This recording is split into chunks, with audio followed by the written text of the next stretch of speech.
And welcome back to Ekansh Tutors. So पिछले biology की class में हमने पढ़ा था अबाउट सेक्सुअल रिप्रोडक्शन। तो आज हम शुरू करते हैं with the structure of anther. ठीक है, तो what is anther? First of all ये हमने पिछले क्लास में देख लिया था, right?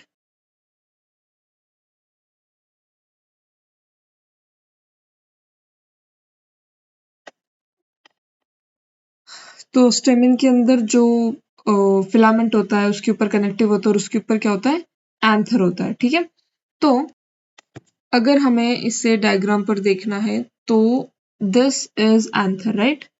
This is anther because this is the filament, this is the connective, and this is the anther. So, an immature stage of anther is represented by a group of parenchymatous tissues surrounded by single layered epidermis. तो अगर हम immature anther के बारे में बात कर रहे हैं तो ये ग्रुप होता है किसका? parenchymatous tissues का, जो कि एक सिंगल लेयर एपिडर्मिस से बनी हुई होती है। Anther is generally having two lobes, which is diatecheous and tetrasporangiate. Each monothecious anther contains two pollen sacs. तो अगर हम एक मोनोथेसियस एंथर के बारे में बात करें तो उसके अंदर कितनी होती है? टू पोलन सैक्स होती है। ठीक है, सो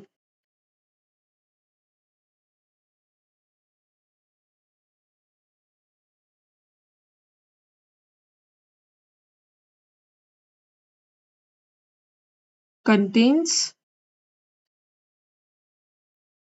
two pollen sacs.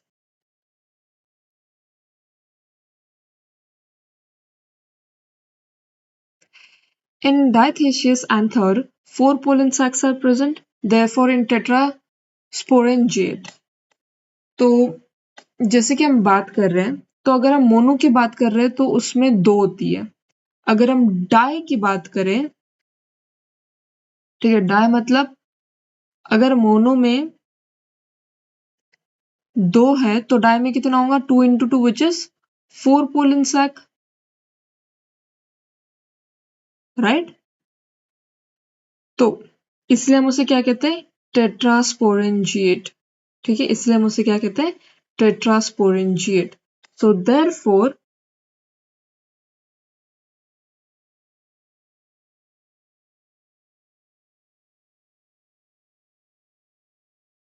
anther is generally diathecheous and tetrasporangiate.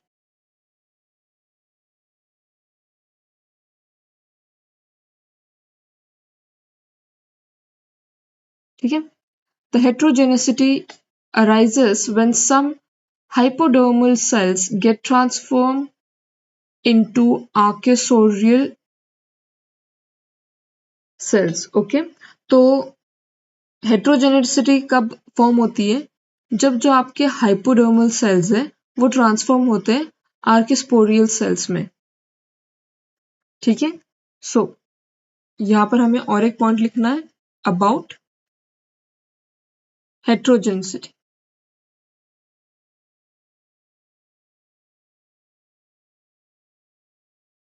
So heterogeneity arises because of hypodermal cells gets transformed into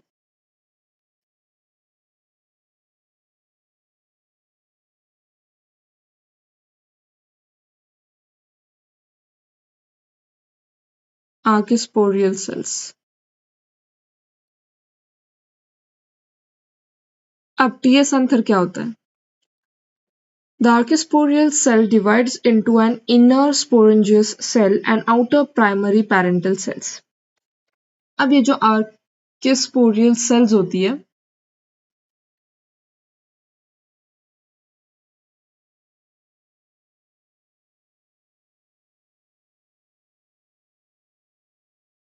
ये किस में ट्रांसफर हो जाती है? अगर हम इसके इनर की बात करें,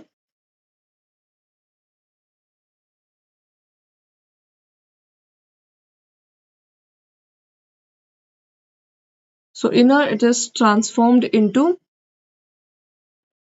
sporangious cell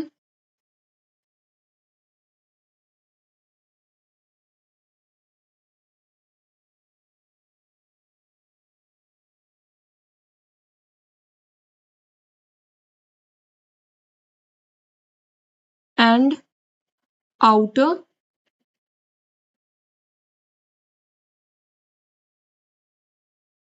primary parental cell.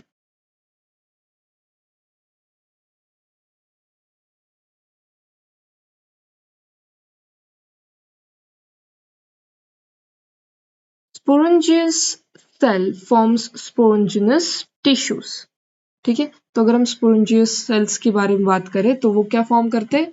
Sporogenous tissues. And each cell of sporogenous tissue is capable of giving rise to a microspore tetrad. तो अगर हम एक स्पोरोजिनस टिश्यू के बारे में बात करें तो ये बहुत सारे माइक्रोस्पोर टेट्राड को फॉर्म करते हैं. ठीक है, now the parietal cell undergoes division to form anther wall layer. तो अगर हम पैरिटल सेल की बात करें तो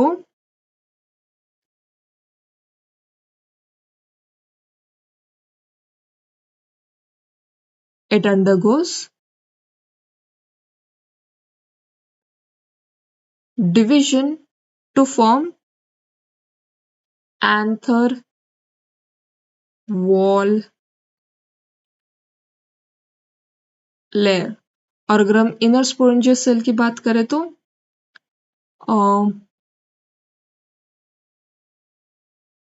microspore tetrad. It forms microspore tetrad. Okay. Now the wall of mature anther consists of 4 layer. अभी जो एंथर वॉल है ये 4 लेयर्स की बनी होती है. सबसे पहले होती है इपिडर्मिस,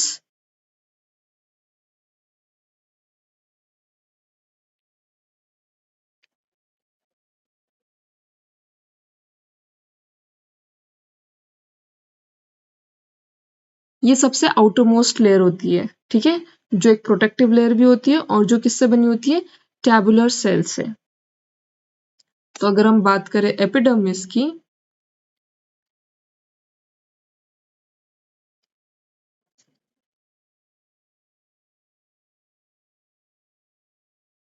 तो it is the outer most layer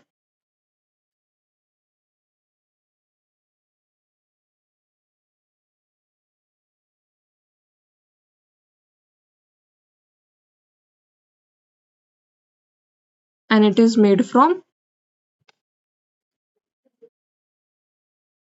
tabular cells.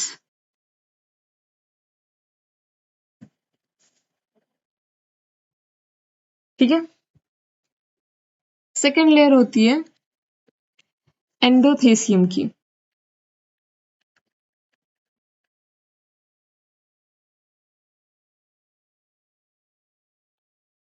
Now it is subepidermal layer made up of rapidly elongated cells with fibrous thickening. Okay, तो इसके बाद में हमारे पास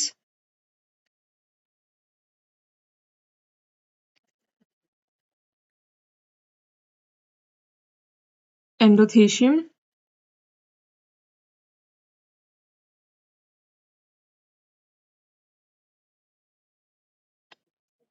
which is a subepidermal layer. Subepidermal मतलब एपिडर्मस के नीचे वाली लेयर.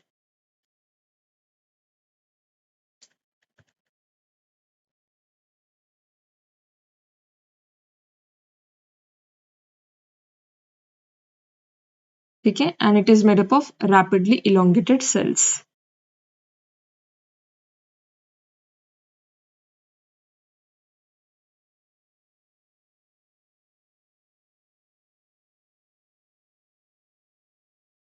उसके बाद में Inner to endothelium is middle layer.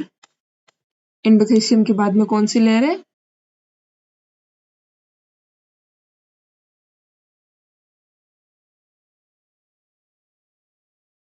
Middle layer.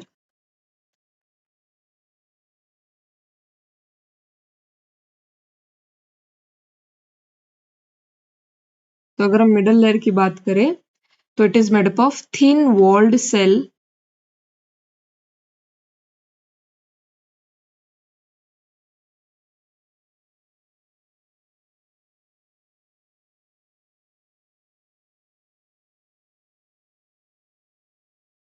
विच में डिसइंटीग्रेट इन मैच्योर एंथर. ठीक है, तो वो हम बाद में पढ़ेंगे. एंड लास्टली होता है हमारे पास टेप्टम. तो it is the innermost nutritive layer of anther wall. It immediately encloses the sporangious tissues. ठीक है, तो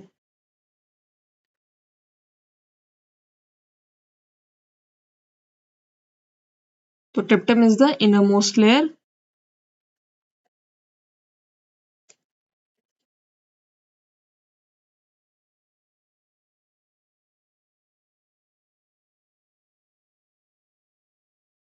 And secondly, it immediately encloses the sporangious tissues. ठीक है, तो enclosed by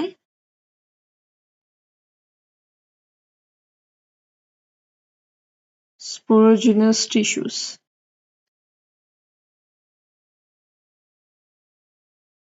ठीक है, आई होप यहां तक किसी को कोई डाउट ना हो. Now let's move forward. तो यहाँ पे हमें दो डायग्राम्स गिवन है. पहली वाली है टीएस ऑफ एंथर. ठीक है, तो ये स्ट्रक्चर है एंथर का जहां पर हमें एक कनेक्टिव देखने मिल रहा है. ये हमारा जो आउटर मोस्ट जो येलो कलर की लेयर है वो है हमारी एपिडर्मिस. एपिडर्मिस के बाद में जो ग्रीन कलर की लेयर है वो है हमारी मिडिल लेयर. मिडिल लेयर के बाद में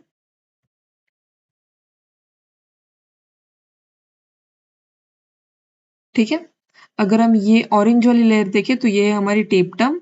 और यहाँ पर अगर हम येलो लेयर के जस्ट नीचे वाली लेयर देखें ये वाली, तो ये हमारी एंडोथेसियम. तो हमें पता चला कि ये जो येलो वाली लेयर है ये हमारी है एपिडर्मिस, फिर ये वाली है हमारी एंडोथेसियम, फिर ये वाली है हमारी middle layer, then we have our tapetum. ठीक है, आई होप यहाँ तक किसी को डाउट ना हो.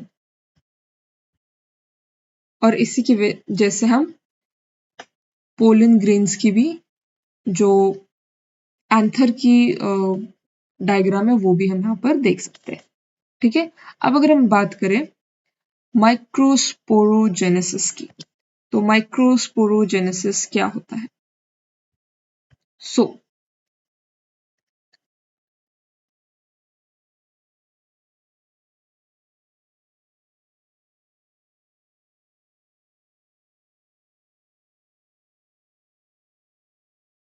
each microspore mother cell divides meiotically to form tetrad of haploid microspores. ठीक है, तो अगर हम हर एक माइक्रोस्पोर के मदर सेल की बात करें तो हर माइक्रोस्पोर मदर सेल डिवाइड होती है मियोटिकली. ठीक है, एक मियोसिस जो हमारा प्रोसीजर होता है तो उसके हिसाब से हमारे माइक्रोस्पोर मदर सेल डिवाइड होती है. क्या फॉर्म करने के लिए? Tetrad of haploid microspores, that is our pollen grains form करने के लिए. ठीक है, तो ईच मतलब हर एक माइक्रोस्पोर. तो माइक्रोस्पोर्स बहुत ज्यादा होते हैं. ठीक है, तो हर एक माइक्रोस्पोर की जो मदर सेल है वो डिवाइड होती है मियोसिस के प्रोसेस से, दैट इज मियोटिकली. और क्या फॉर्म करती है? To form tetrad. जो अपने अंदर की जो ऑरेंज पूरी सेल देखी थी ना वो वाली, of haploid microspore.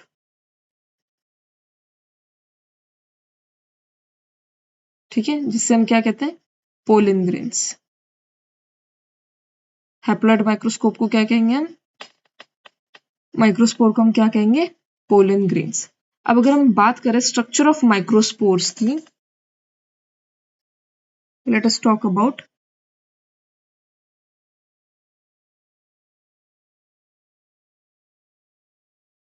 Structure of microspores. तो typical pollen grain is a non motile haploid unicellular body with single nucleus. तो अगर हम पोलन ग्रेन की बात कर रहे हैं,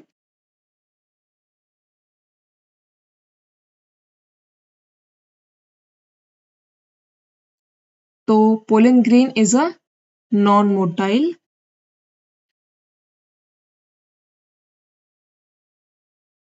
haploid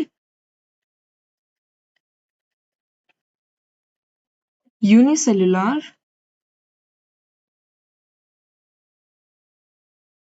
and single nucleus organism or single nucleus green.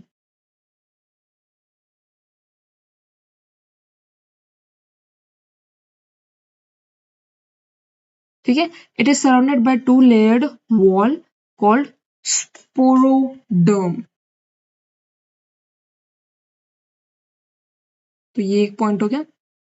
दूसरा point, it is surrounded by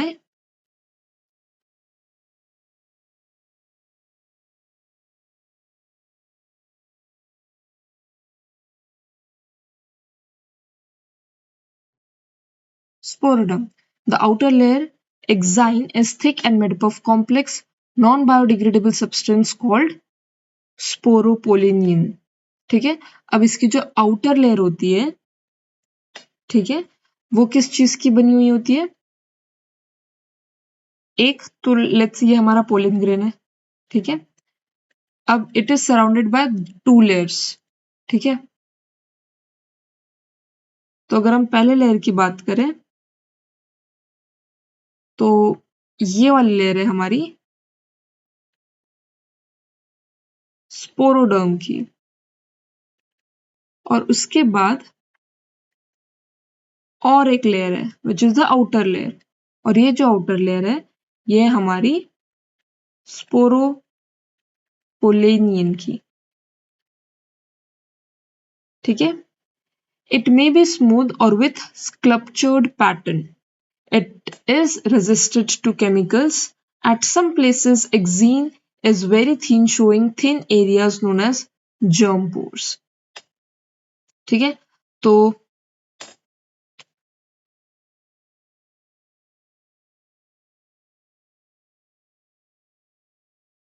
अगर हम एक्जीन की बात करें, तो जो एक्जीन होती है, in thin areas,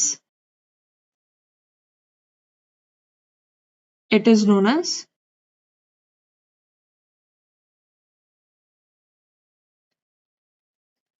germ spores. Okay? अब इनका काम क्या होता है? These are meant for the growth of emerging pollen tube during germination of pollen grains, and the inner wall layer entine consists of cellulose and pectine. तो जो अंदर की लेयर है उसे हम क्या कहते हैं? Entine. And what is it made up of? It consists of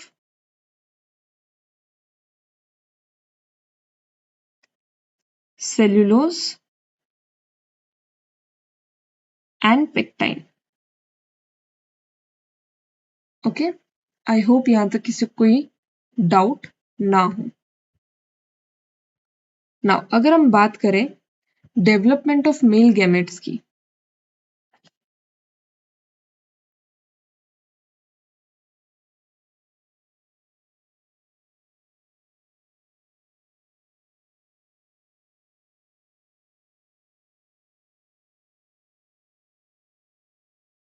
ठीक है, तो pollen grains mark the beginning of male gametophyte.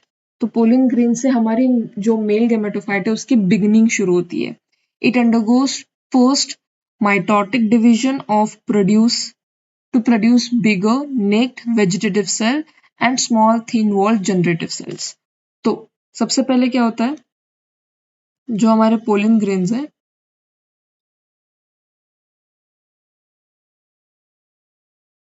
they are the start of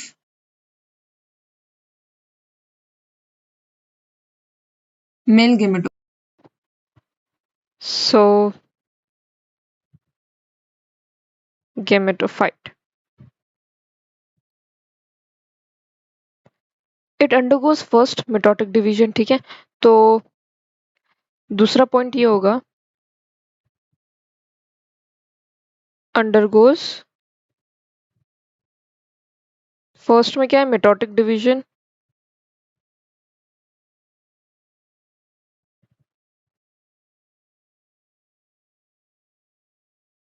ठीक है. इससे क्या होता है, बिगर सेल, बिगर और नेक्ट वेजिटेटिव सेल हमारे प्रोड्यूस होते हैं.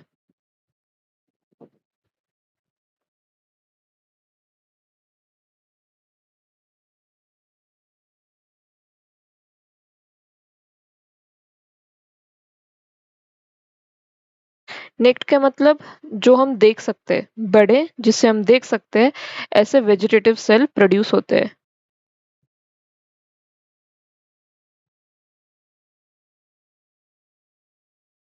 और क्या होता है,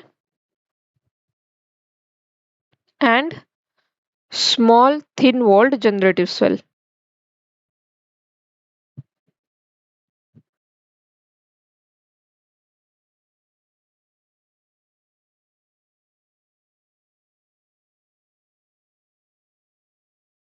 ठीक है.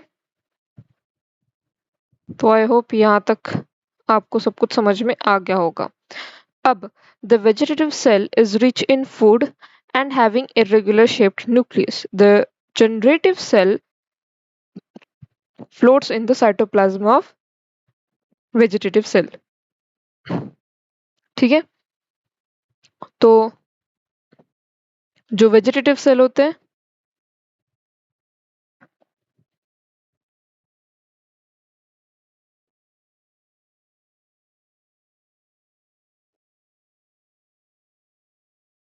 ये रिच इन फूड होते हैं और इनकी शेप इरेगुलर होती है.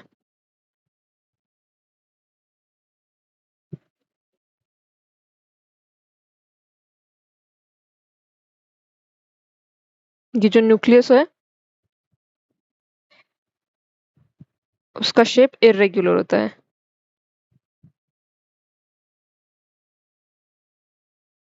और अगर हम बात करें अब जनरेटिव सेल्स की,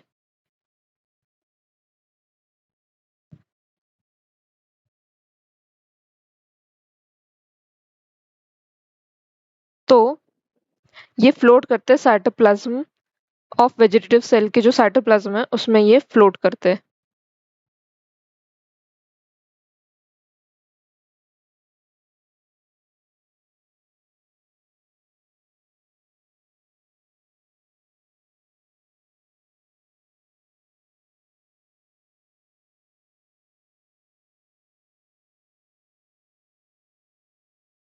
ठीक है. आई होप यहाँ तक सारी बातें क्लियर हो चुकी होगी.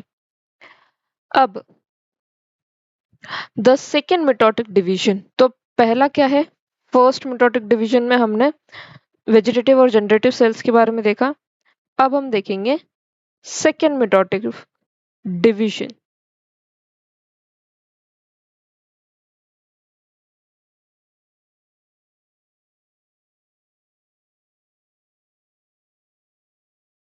तो is concerned with generative cell. इन्हें सिर्फ जनरेटिव सेल से ही मतलब है. ठीक है. And give rise to two non motile male gametes. तो सेकेंड मिटोटिक डिवीजन में क्या होता है, इज कंसर्न्ड विथ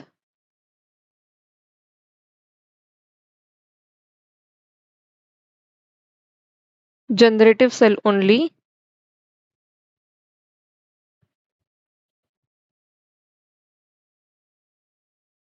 और ये किस चीज को राइज करती है? दो नॉन मोटाइल मेल गैमेट्स इससे प्रोड्यूस होते हैं।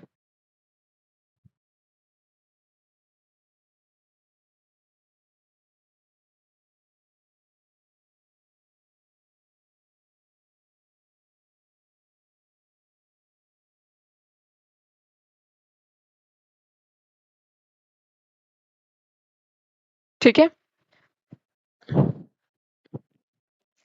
आई होप यहाँ तक समझ में आ गया होगा। अब मिटोटिक डिवीजन से क्या होता है, जो जनरेटिव सेल्स है वो या तो कन्वर्ट होते या तो प्लेस होते पोलन ग्रेन में और पोलन ट्यूब में। ठीक है, तो अगर पोलन ग्रेन में है तो two celled stage in most of the angiosperms. ठीक है, तो जो पोलन ग्रेन्स होते हैं वो शेड होते हैं एंथर से। हमें पता है ये जो हमारा एंथर होता है फ्लावर का, इसके ऊपर बहुत सारे पोलन ग्रेन्स होते हैं। ठीक है, तो ये पोलन ग्रेन्स यहाँ से गिरते हैं। ठीक है, और एंजियोस्पर्म में जाते हैं। ठीक है, now female reproductive wall of flower is gynoecium. ठीक है, अगर हम फीमेल रिप्रोडक्टरी होल की बात करें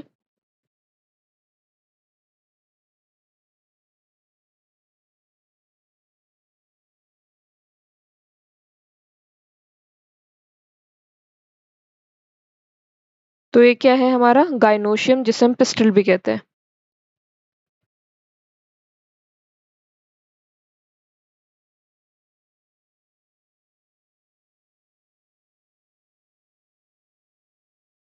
ठीक है, तो individual member of gynoecium is called carpel. अगर हम गाइनोशियम का इंडिविजुअल मेंबर देखें, इस पिस्टल का इंडिविजुअल मेंबर देखें, तो उसे हम क्या कहते हैं? कार्पेल कहते हैं। ठीक है,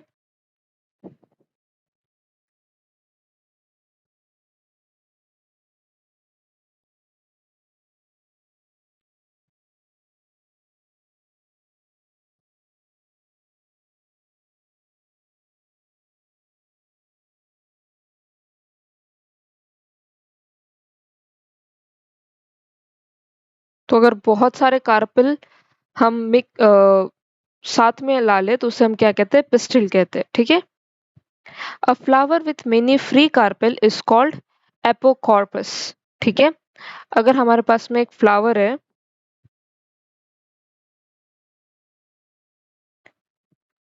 a flower with many free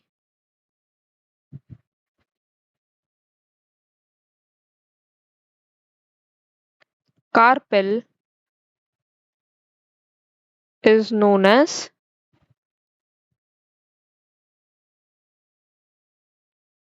क्या कहते हैं ऐसे फ्लावर को हम?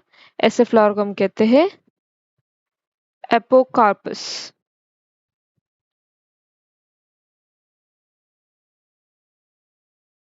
ठीक है, अ सिंकार्पस। अब जैसे एपोकार्पस होता है कि एक फ्लावर के अंदर बहुत सारे फ्री कार्पेल है, तो सिंकार्पस क्या होता है? एक ऐसा फ्लावर जहां पर बहुत सारे कार्पल्स साथ में फ्यूज हो जाते हैं। ठीक है, so a flower where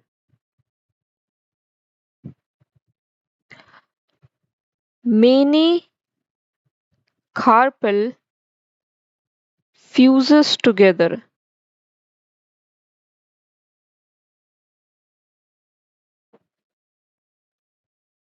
is known as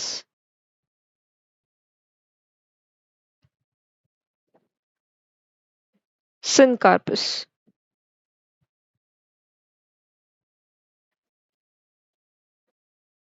Okay, I hope यहाँ तक चीज क्लियर हो। Now, typical carpel has three parts, which is ovary, style and stigma. अगर हम एक नॉर्मल टिपिकल कार्पेल के बारे में बात करें तो उसमें तीन चीजें होती है। ठीक है, let me draw it for you.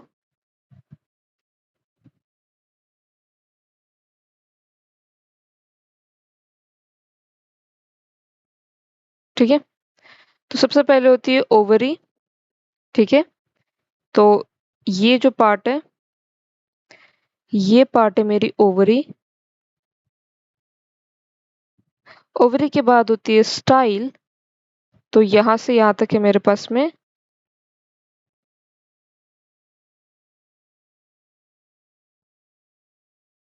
Style, and then होता है स्टिग्मा। तो ये जो ऊपर वाला पार्ट है, ये है स्टिग्मा।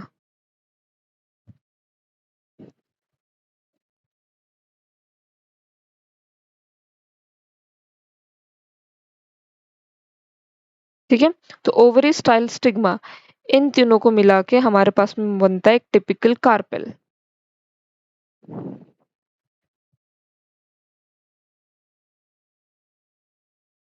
और in other words, individual member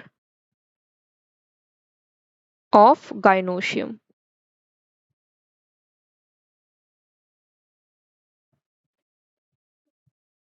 ठीक है, अब आगे, the number of ovule in the ovary varies। example, paddy, wheat and mango are uniovulate, whereas tomato and ladyfingers are multi-ovulate। अब इसका क्या मतलब हुआ? अगर तो हम ध्यान दें यहाँ पर, ठीक है, तो ये यहाँ पर जो रेड रेड चीजें हैं, इसे हम ओवरी कहते हैं। तो इसके अंदर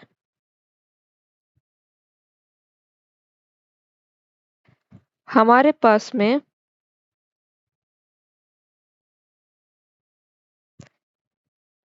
कितनी सारी ओवरीज है, ठीक है, that will give us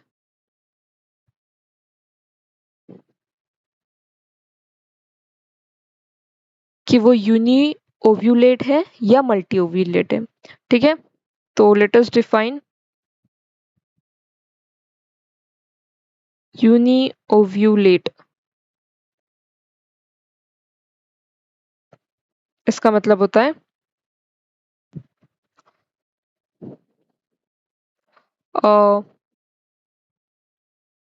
so the number of ovule in the ovary varies। example, paddy and mango are uniovulate।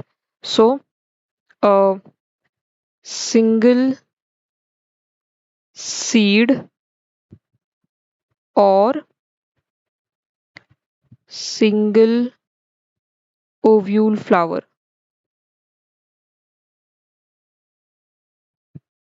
अगर आपके फ्लावर में सिर्फ एक ही ओव्यूल है तो इसका मतलब आपके जो फ्रूट है उसमें भी एक ही सीड पाई जाएंगी। जैसे कि एग्जाम्पल के लिए मैंगो है ना, वीट, तो एग्जाम्पल के लिए है मैंगो, वीट।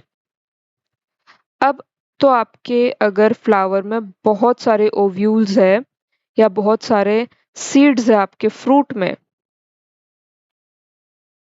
तो उसे हम कहते हैं मल्टी ओव्यूलेट।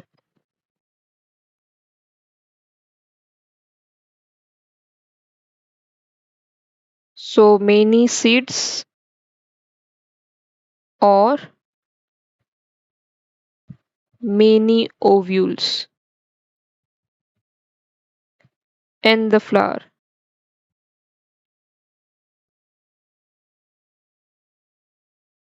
एग्जाम्पल के लिए लेडी फिंगर, टोमेटो।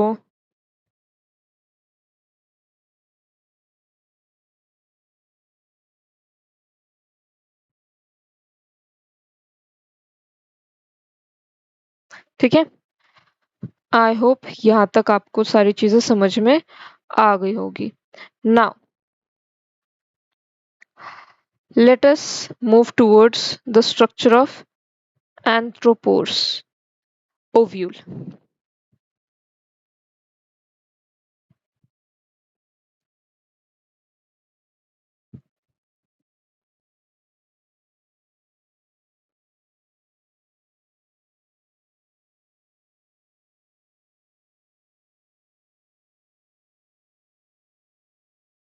ठीक है, तो each ovule develops inside the ovary and is attached to the placenta by a small sac called funicles.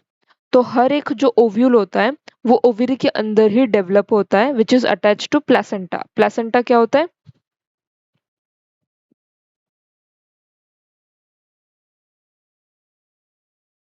ये हमारी ओवरी है. ठीक है. अब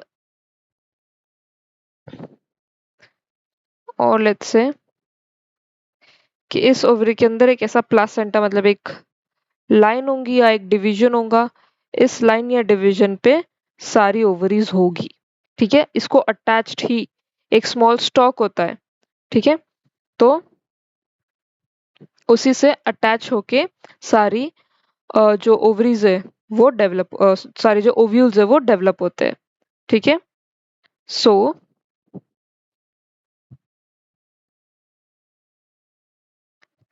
each ovule inside the ovary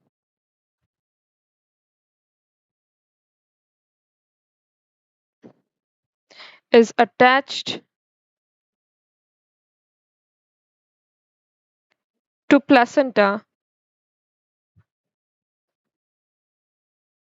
by a stalk or let's say small stalk called funicle.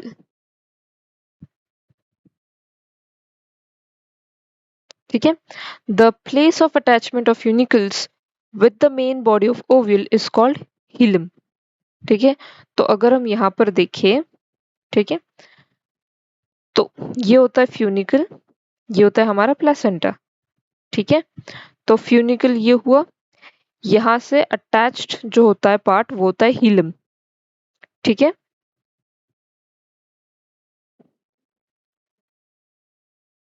Second thing, the place of attachment of funiculus with the main body of ovule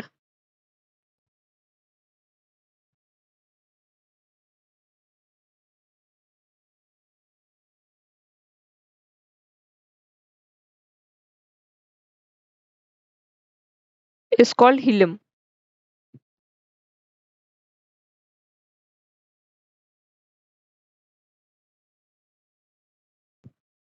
ठीक है.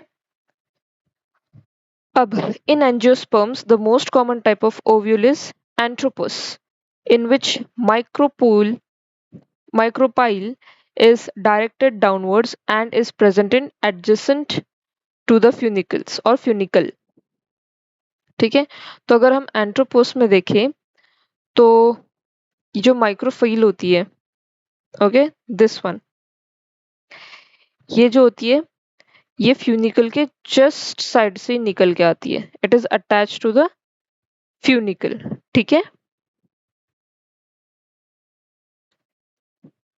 Now the ovule consist of central parenchymatous tissues, the nucleus which is surrounded usually by two protective covering called integuments. ठीक है. तो outer इंटीगुमेंट होता है और एक inner इंटीगुमेंट होता है. ठीक है. तो अगर हम बात करें तो ये जो न्यूक्लियस होता है ये वाला पूरा एक न्यूक्लियस है.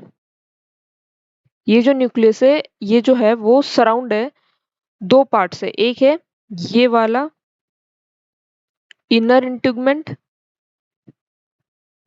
ठीक है, और फिर है ये बाहर वाला आउटर इंटीगुमेंट. ठीक है. आई होप यहाँ तक समझ में आ गया हूँ. सो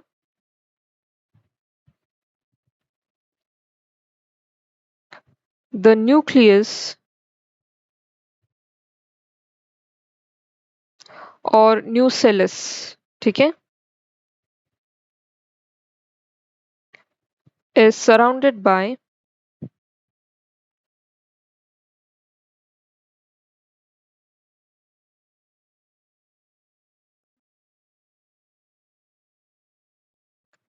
two protective covering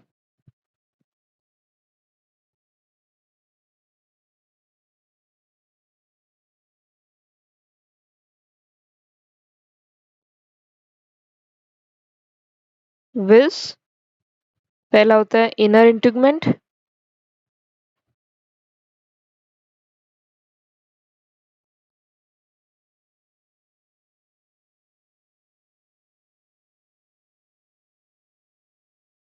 और दूसरा होता है आउटर इंटीग्मेंट।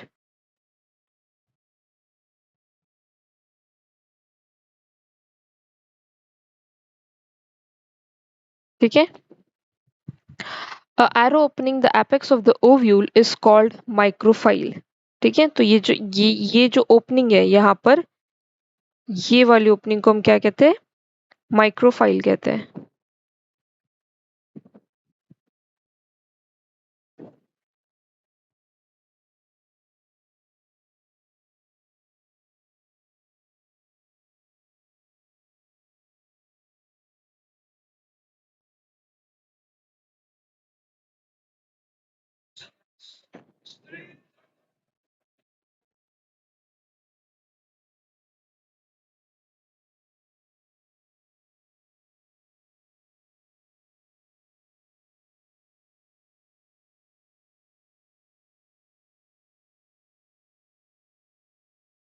ठीक है।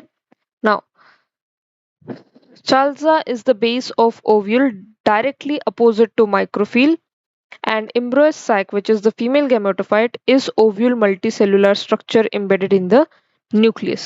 तो चालसा जो होता है वो बेस होता है ओव्यूल का,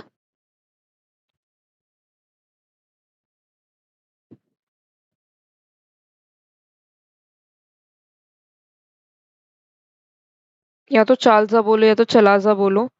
ठीक है, इट्स अप टू यू। ये क्या होता है? बेस होता है।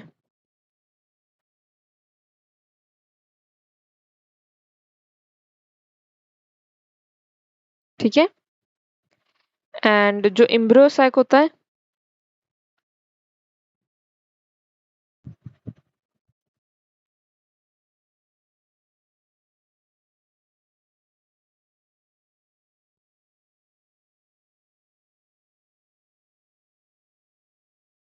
is ovule multicellular structure embedded in the nucellus.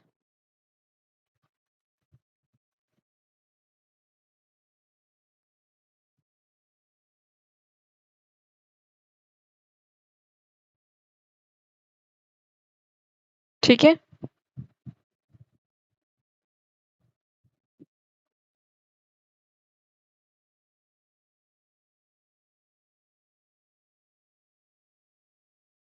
तो आई होप यहाँ तक आपको चीजें समझ में आ गई हो। इसके बाद में अगेन ये वाली जो डायग्राम है वो इम्पोर्टेंट है, तो इसे आप ड्रॉ करके एक बार नोट कर लेना। सारे जो यहाँ पर मार्किंग्स की है वो भी आप एक बार मार्किंग्स देख लेना। So this is the diagram for anatropous ovule. I hope यहाँ तक आपको सारी चीजें अच्छे से समझ में आ गई होंगी। So if you have any doubt और any confusion regarding any of the topics taught, you can comment down below. Video को लाइक कीजिएगा, अपने फ्रेंड्स के साथ में शेयर करा, and subscribe the channel. Stay tuned for more such interesting videos. Thank you.